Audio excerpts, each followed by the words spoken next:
తిరుపతికి మహర్దశ ప్రారంభమైంది. ఇన్ని సంవత్సరాలుగా తిరుపతి ప్రజలంతా కూడా బహిరంగంగా తమ సమస్యలను కూడా చెప్పుకునేదానికి అవకాశం లేకుండా ఒక నియంతలాగా ఇక్కడ పరిపాలన కొనసాగింది.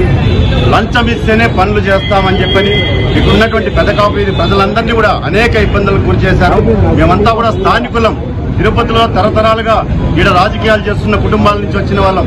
పదే పదే హెచ్చరించాం, తిరుపతి ప్రజల్ని ఇబ్బంది పెట్టద్దండి, తగిన మూల్యం చెల్లించుకుంటారంటే ఆ రోజు అధికార బలంతో అహంకారంతో విచ్చలవిడిగా బరి తెగించి ఈడ రోడ్లన్నీ కూడా తవ్వేసి ఈడ ఉన్నటువంటి స్థానికులకు ఇబ్బంది పెట్టారు.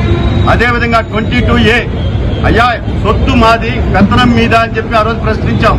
తరతరాలుగా ఈడ అనుభవిస్తున్నటువంటి ప్రజల్ని 22Aని పూచిగా చూపించి టీటీడీ అధికారుల సహకారంతో ఇక్కడంతా కూడా సర్వేలు చేయించి బెదిరించి భయపెట్టి మాకు ఏమిస్తారు, మేము ఇస్తే డబ్బు ఇస్తేనే 22A లిఫ్ట్ చేస్తామన్నారు.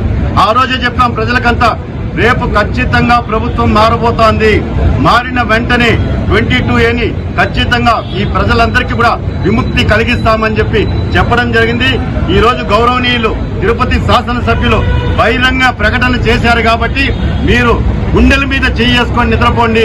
అతి త్వరలో చంద్రబాబు నాయుడు గారు, జనసేన అధ్యక్షులు, బీజేపీ నాయకులు అందరం కూడా సీఎం గారిని కలిసి 22A నుంచి తిరుపతి ప్రజలకి విముక్తి కలిగిస్తామని చెప్పని, ఎక్కడ అన్యాయం జరిగినా ఖచ్చితంగా కూటమి అభ్యర్థులు అండగా ఉంటామని, అదేవిధంగా ఈ శ్రీనివాసం పరిసర ప్రాంతాల్లో ఇష్టానుసారంగా తోపుడు బండ్లు పెట్టుకునే వాళ్ళ దగ్గర అధికార పార్టీ నాయకులు నెలమామూలు వసూలు చేశారు.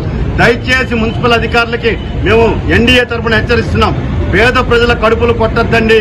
రెక్కాడితే డొక్కాడని పేద బతుకులు ఈడ టిఫిన్ సెంటర్లు పెట్టుకుంటే వాళ్ళకి సరైనటువంటి ఒక ఫుడ్ కోర్ట్ లాంటిది త్వరలో ఎమ్మెల్యే గారితో ఒక సమావేశం ఏర్పాటు చేసి ఎక్కడైతే ఫుడ్ కోర్టులు ఏర్పాటు చేసి యాత్రికులకి అసౌకర్యం కలగకుండా చర్యలు చేపడతామని చెప్పని, తిరుపతి పవిత్రతను ఎన్డీఏ కూటమి నాయకులంతా కూడా సమిష్టిగా కాపాడతామని చెప్పని ప్రజలకు హామీ ఇస్తున్నామండి. గోవిందా.